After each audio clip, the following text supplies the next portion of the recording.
मासूमियत भरे पुराने दौर में अलमारियों में अखबारात भी अंग्रेजी के बिछाए जाते थे कि इनमें मुकद्दस किताबों के हवाले नहीं होते। छोटी से छोटी कोताही पर भी कोई ना कोई सुना सुनाया खौफ आड़े आ जाता था।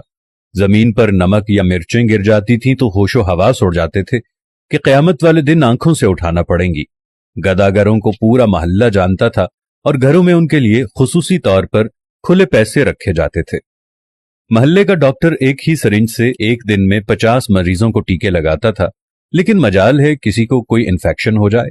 यरकान या शदीद सरदर्द की सूरत में मौलवी साहिब माथे पर हाथ रखकर दम कर दिया करते थे और बंदे भले चंगे हो जाते थे।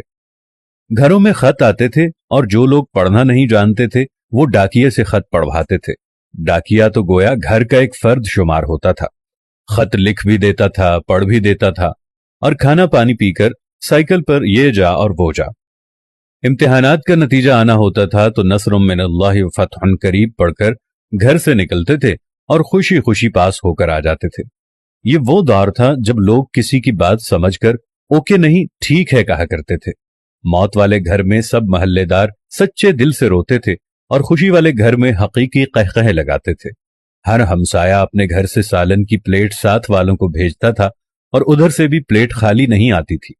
मीठे की 3 ही अकसाम थी, हलवा, जर्दा चावल और खीर। आइसक्रीम दुकानों से नहीं, लकड़ी की बनी रेड़ी से मिलती थी जो म्यूजिक नहीं बजाती थी। गली गली में साइकिल के मैकेनिक मौजूद थे। जहां कोई ना कोई महल्लेदार कमीज का कोना मुंह में दबाए पंप से साइकिल में हवा भरता नजर आता था। न्याज बढ़ती थी तो सबसे पहला हक बच्चों का होता था। दूध के पैकेट और दुकानें तो बहुत बाद में वजूद में आई। पहले तो लोग भैंसों के बाड़े से दूध लेने जाते थे। गुफ्तगू ही गुफ्तगू थी, बातें ही बातें थीं, वक्त ही वक्त था। गलियों में चारपाइयां बिछी होती थीं। महल्ले के बाबे हुक्का पी रहे होते थे और पुराने बुजुर्गों के वाकयात बयान कर रहे होते थे। जिन घरों में टीवी आ चुका था उन्होंने अपने दरवाजे महल्ले के बच्चों के लिए हमेशा खुले रखे। मट्टी के लेप की हुई छत के नीचे चलता हुआ पंखा सख्त गर्मी में भी ठंडी हवा दिया करता और फ्रिज के बगैर भी मटके और सुराहियों का पानी ठंडा रहता था। फिर अचानक सब कुछ बदल गया। हम कदीम से जदीद हो गए। अब बावर्ची खाना सीढ़ियों के नीचे नहीं होता, खाना बैठकर नहीं पकाया जाता, दस्तरखान शायद ही कोई इस्तेमाल करता हो।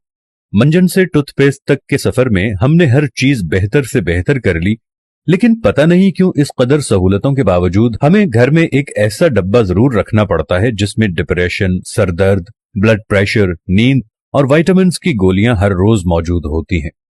जरा खुद के घर के बारे में ये सारी बातें सोचकर देखें तो आपको सब कुछ यकीनन नजर आएगा जैसा मैंने आपको बताया है। आखिर ऐसा क्यों है? क्यों हम अपने बेसिक किस्म की जिंदगी से हटते चले जा रहे हैं?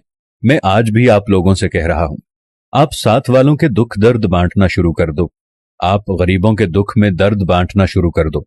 आप साथ वालों के साथ प्यार मोहब्बत रखना शुरू कर दो। थोड़ी सी माजी की जिंदगी को दोबारा अपनाना शुरू कर दो। मट्टी के बर्तन में खाना खाना शुरू कर दो। दुनिया जहां की नेमतों से दूर हट जाओ। ओवन और फ्रिज को इस्तेमाल करना छोड़ दो। प्रेशर कुकर को इस्तेमाल करना छोड़ दो। अपनी जिंदगी को सादगी की तरफ ले जाओ तो आपके घरों में रखा हुआ ये दवाइयों का डब्बा भी पहले की तरह यहां से गायब हो जाएगा।